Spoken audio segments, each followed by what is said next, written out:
Ludus, Vulpes.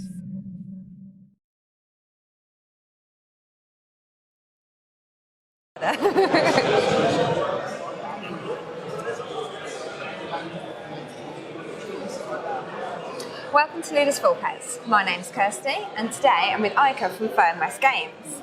We are currently at Tabletop, Scotland. How's the convention going for you? So far it's great, really fun. I really like the place. It's like crowded but not too crowded. Yeah. A lot of people coming and taking an interest in the game and still meeting great people, so it's really awesome. That's brilliant. So talking of the game, would you like to tell us a bit more about Midhalla? Yeah, sure. Midhalla is a cooperative dungeon crawler with some tower defense elements mixed in. Okay. What makes it special among those kind of games is that the game itself is actually, or the combat itself is completely without any luck elements, so completely deterministic. Okay. So maybe in the direction of Gloomhaven, but Gloomhaven still has these combat card modifiers and things, so you have no dice involved in combat. All the dice that you can see in the game are just for tracking things. Nothing of this will be rolled ever. So for people who like to make their decisions and then win or lose solely based on their decisions, this may be just the game. And what makes it really special. And so, like, the game itself is set in a Viking fantasy setting. Okay. So I've created kind of an alternative Viking world. So I have pages and pages of background on this whole world and the story on my laptop. Lovely. Only a glimpse of this will be seen in the game because there's just too much to put into a single game. But overall, just a brief overview would be like hundreds of years ago, there were the demons came out of the world of demons through underground portals into the world of the living, and then they got out of these dungeons where the portals were and wreaked chaos across the world. And so now the Viking clans then got together, fought them back, and were able to close down these portals in lots of hard battles. And then they sealed these dungeons, and they founded the village of guardians to protect the dungeons, which is called Midhalla, hence the name Midhalla of the game. And they passed that duty on to the future generations, but over time, because nothing happened there, this kind of got forgotten, so all the knowledge around how this was closed and what has happened is gone. And so now we play as heroes, each of us, or not yet heroes, as inhabitants of Midhalla, and we kind of stumble across one of these ancient dungeons and start exploring it a bit, and then stumble across demons actually running around there. So something must have happened in between that hasn't yet been noticed. And because it's a campaign-based game, as part of the campaign progresses, you start to learn more about what has happened there and kind of what's lurking there in the darkness and what could potentially happen in the future, and you try to prevent that. So there's an overarching story behind that, which I don't want to spoil too much about it yet. No. You also have for the backers there. And you also have like characters which have like their own background stories. So you were playing not as a generic warrior, but as Hakon the warrior, who has his own background story, has family and friends that also the story deals with as you progress. So there's things to learn there as well. That's brilliant. And to say a bit about the mechanics, the game is kind of divided into 4 phases. So normally you enter a dungeon, there's no enemies yet, and you start exploring.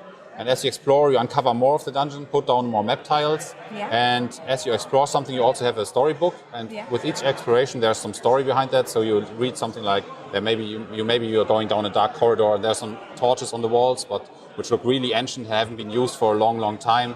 So like it gives you some feeling about what's actually going on there. You may also find some treasures as you explore. But at some point, you will also see something moving in the dark or some portal approaching or something is happening where you say, okay, you need to prepare yourself for battle. So you move on to the next phase. So exploration is kind of boxed in itself, and then you prepare for the next phase, which is preparation, where you then use the resources that you have gained. So it's silver coins and runestones to build new traps. So you can build new traps in the dungeon. You can actually fortify the dungeon with runic energy, so it's better protected against enemies. You can upgrade the traps. You can buy items from the vendor, which is on the outside of the dungeon, things like that. And when you're done with that, you spawn the enemies on the map tiles. And then you position your heroes. So you place heroes on the fortified area, and then you get into the combat.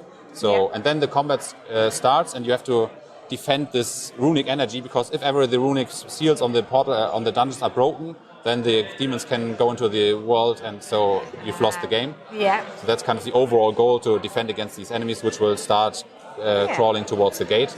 I see. So it's your job to defend it. And you have this enemy turns, trap turns, and hero turns. So all the enemies take their turn, all the traps, and then all the heroes. Yeah. And the heroes, and that's kind of the meat of the game, is really the hero tableau, where you make like completely, where you have to make a decision purely strategically to say, for example, I want to move, and you have a top row where you take actions and a bottom row, and you put down one of the markers in your top row.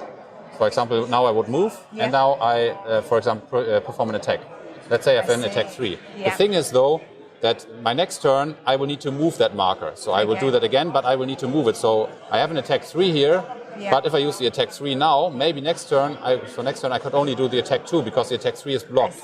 So if the stronger enemy comes along next turn, I may want to save that and rather go with the engage for this turn, which is only attack 2.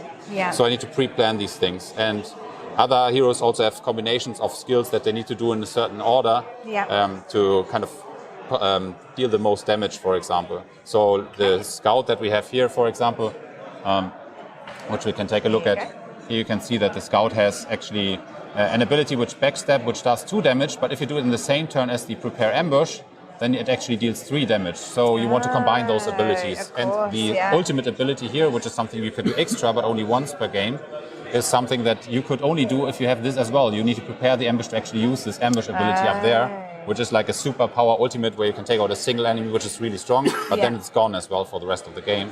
So pre-planning, all this planning, you have to do a lot of planning and working together to actually defeat all these waves of enemies.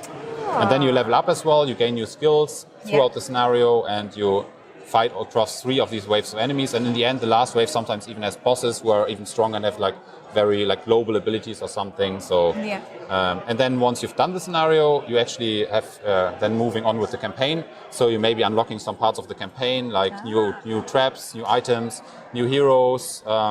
If you encounter new people, or unlock something about the lore as well, so you learn more about the background, like what's been going on with these demons, where do they come from, why are they here now, and these kind of things. So there's a lot to unlock there, and like all these major components also have like a background story on the back, which tells you a bit more about, for example, the village of Midhalla itself, or for the characters as well. From the character backside, you can also see like some story about the character himself.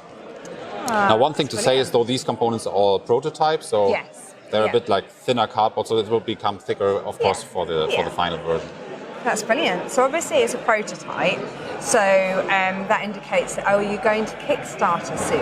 Yeah, well, not soon. I will be going to Kickstarter, but probably like beginning of next year. So there's still some time. Good time to be pushing and promoting now. Yeah, so that's definitely. Good. So if people would like to keep updated with this, where can they find you? Are you on social media?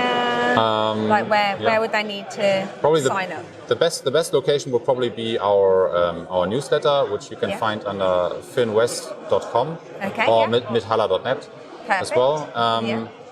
You could also, if you're at a convention, you can find the location on the QR code here. You can pick that up also at Essen Spiel, for example, if you should be there. We'll be there. We'll see you there. All right, excellent. So that's good. And otherwise, you can also follow up, or you can also find these links on our Board Game Geek page, for example. We're on Instagram as well and on Facebook. Or just message me if you're through either of these channels, and I'm happy to reply and point you in the right direction. And there's also the pre-page on Kickstarter is also available. But of course, I will, if you're interested in some more information, also maybe access to a tabletop simulator version of this, which is already available for the demo scenario. I push that normally through the newsletter for the most part. So signing up there is probably the best place for information. But everything else works as well. That's brilliant. Well, we won't keep you much longer because I'm sure there's people waiting to play. But just want to say thank you so much for your time today. And we wish you all the best. And we'll be keeping an eye on this Kickstarter. Yeah, thank you very much. Thank you very much. See you soon, everyone. Bye. Bye.